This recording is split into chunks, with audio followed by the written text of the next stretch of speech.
또 우리의 그 삶을 보게 되면 그 위기와 이 고비들이 수시로 오지 않습니까? 그래서 이제 우리가 그 삶의 어떤 위기와 어떤 그 고비들이 오게 되면 우리의 마음은 또 어떻습니까? 불안하고요. 그리고 또 두렵고, 그래서 그것 때문에 근심하고 걱정하면서 우리가 하루하루를 살아가게 되죠. 그래서 이런 그 위기와 그 어려움을 당하게 되면요, 사람들은, 대부분의 크리스찬들이 그렇습니다. 대부분의 크리스찬들은요, 그때서 이제 간절하게 하나님을 찾고 기도하게 돼요.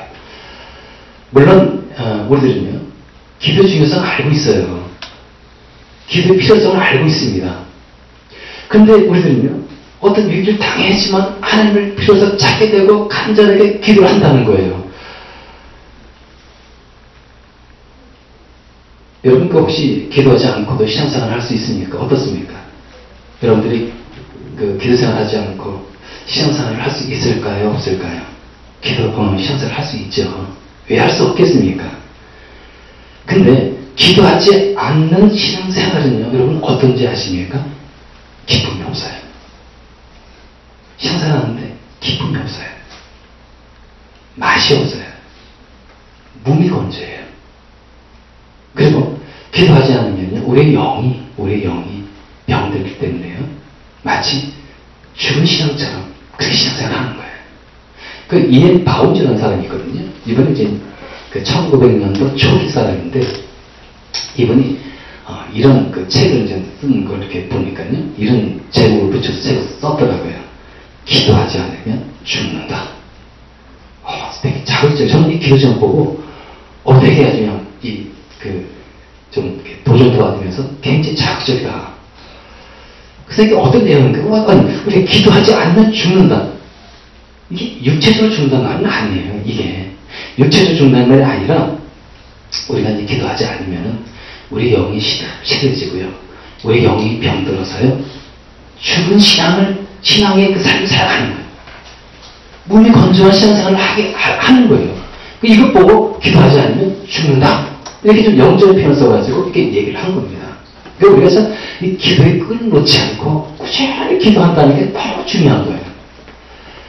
그래서 이 바운즈 이 사람이 이제 얘기하기를 어떻게 이제 글 썼냐면요, 이렇게 글 썼습니다. 기도의 골방을 찾지 않는 사람은 하나님과 멀어진 사람이다. 저는 동감했어요. 기도의 골방을 찾지 않는, 기도하지 않는 사람은 그만큼 하나님과 멀어진 관계라는 것을 그대로 보여준다는 거예요. 여러분들이 기도하는 거예요. 좀 힘들고 어려워도 여러분 기도의 끈을 놓으면 안 돼요. 놓지 않습니까? 그 나와 하나님은 멀어지는 거예요.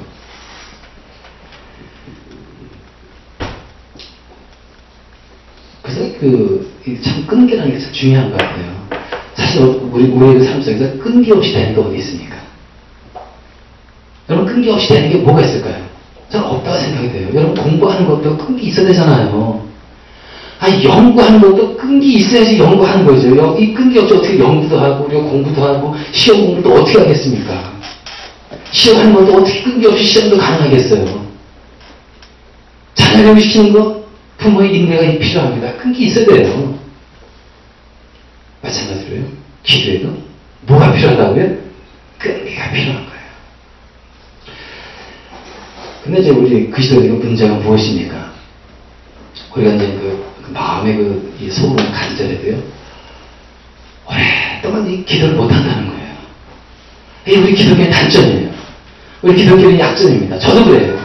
저와 여러분들의 고민이고 문제이고, 어떤 위기가 딱 닥쳤을 때 진짜 그냥 이 전쟁 때 방불케 하는 항쟁하던 이 마음을 갖습니다. 내가 진짜 그냥 이 순간 내가 이제 하나님을 붙들고 하는데 기도하느라 마음을 그냥 결단하고 작정을 하지만은 정작 기도를 하는데 오래 못해요. 안타까운 것 같아요.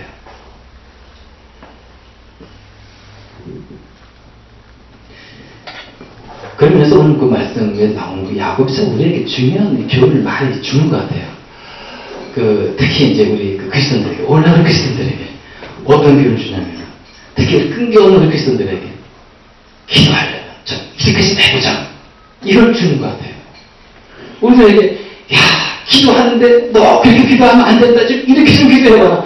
이 교훈을 누가 주고 있다고요? 이 야곱이 주고 있는 거예요. 야곱이. 그럼 야곱이 누굽니까? 에서 동생 아닙니까? 이삭과 리브가 결혼해가지고 이제 쌍둥이 났는데 형이 에서고 이제 동생이 야곱입니다. 근데 이제 이 야곱이 좀 교활하지 않습니까? 그래가지고 이제 에서가 배고플 때 팥죽 한 그릇을 장작으로 사버렸어요. 에서가 너무 어리석었어요. 이 장작꾼에 팥죽 한 그릇 팔다니 너무 소력인 거죠. 에서가요. 그래가지고 이제 어떤 시간이 좀 지나서 이제 이삭이 죽을 때쯤 돼가지고요. 이 에서가 장자이기 때문에 이제 축복을 이제 먼저 축복을 해줍니다. 축복을 딱 해주는데, 근데 또 야곱에게도 이제 욕심생긴 거예요. 어머니 리브하고 이제 공주해가지고 그 장자권 그 축복금마저도 다 가로채고 말았어요. 에서가 그걸 안 겁니다. 그래가지고 에서가요, 이제 이번에는 아주 화가 나가지고요. 아버지가 돌아가시면 내가 저 동생 야곱을 죽이리라. 리브가 알았어요. 그리고 야곱에게 이제 얘기해가지고 너 여기 있으면 너 에서한테 죽는다. 그러니까 외삼촌 라반에게 가서 도망해 살아. 해가지고 그를 보피해가지고 몇 년을 삽니까? 20년 살아요. 20년 살면서 거기서 이제 아내를 얻었고, 그 다음에 많은 자녀를 얻었고, 또 많은 재산도 얻어가지고 이제 있었죠. 그래서 20년쯤 지나가지고 이제 이 야곱이 고향 그립지 않겠습니까? 그래서 이제 고향으로 돌아오는데, 근데 그때까지 이 에서가요, 분이 풀리지 않는 거예요. 그때까지도 안 갚은 이 분노가 있어가지고, 그런 상태로 있다가 이 야곱이 돌아온다고 하니까 400명의 군사를 데리고 자기 이제 하인이겠죠. 무장한 이 군대를 끌고 그 야곱을 내쫓아온 거예요. 추격한 겁니다. 그러면요, 이 야곱은요, 자기 아내가 있죠. 많은 자녀들이 있죠. 가진 재산 가축이 있습니다. 그 에서가 와가지고 자기를 죽일 수도 있는 것이고, 그리고 자기의 재산과 자기의 모든 것을 다 빼앗아갈 수 있는 그런 상황인 겁니다. 자, 이때 이 야곱의 이 마음은 어떨까요? 20년 만에 이제 고향 딱 돌아오는 이 야곱. 근데 그 앞에는 지금 이 에서가 자기를 추격하고 있고, 여러분, 이 야곱의 마음은 굉장히 불안하지 않겠습니까? 굉장히 두려워하지 않겠습니까? 지금 자기는 이 순간에 에서한테 지금 죽을 수 있는 거예요. 20년 동안 쌓아놓은 모든 이 부가 다 날아갈 수 있는 상황인 겁니다. 이렇게 진짜 그냥 자기 인생에 큰 위기에 닥쳐있는 이 야곱이 이제는 모든 이 가족들 다 떠나보낸 다음에 약복강가에 딱 홀로 남았는데 누굴 만납니까? 하나님의 천사. 하나님이라고도 해요. 하나님이라고도 하고, 그 다음에 학자들은요, 이 천사를, 이 하나님을 어떻게 표현하냐면 성육신 이전에 그리스도다. 이렇게 이제 얘기를 합니다. 하여튼, 저는 여기서 이제 하나님이라고 좀 얘기를 하겠습니다. 자, 우리 야곱의 심정을 알죠? 자, 어떤 야곱의 심정이었습니까? 불안과, 그 다음에 두려움과 온갖 근심 걱정이 쌓여있는 이 인생, 이게 큰 위기를 당한 이 야곱. 근데 하나님을 딱 만났어요. 그럼 이제 시험을 합니다. 시험을 그냥 딱 하는데 그냥 적당히 시험하는 게 아니에요. 그냥 양손 딱 잡고 운동하기 시험 좀 생각하면서 하겠습니다, 저는. 시험 그냥 잡고 놓지 않는 거예요. 놓지 않는데 언제까지 놓지 않느냐? 24절에 보니까요. 뒤에 흘러나갔는데 어떤 분이 나타나 야곱을 붙잡고 동이 틀 때까지 시름을 하였다. 동이 틀 때까지. 그 전날 밤이든 그날 저녁이든 시름을 해가지고 동이 트는 그 다음날 동이 튼 날까지 지금 야곱은 하나님을 놓지 않는 거예요. 계속 붙잡고 있었던 거예요. 여러분이 이 하나님을 붙잡고 힘을 쓴다는 게 이게 보통 어려운 게 아니에요. 진이 빠지는 거예요. 얼마나 이 야곱은 땀이 범벅 됐을까? 얼마나 힘들었겠습니까? 그러니까 이제 이 하나님이 자기 싸우는데 너무 막 그냥 붙잡고 막 달라드니까, 야, 안 되겠다. 내가 도저히 이거 안 되겠다 해가지고 엉덩이뼈를 다 치죠.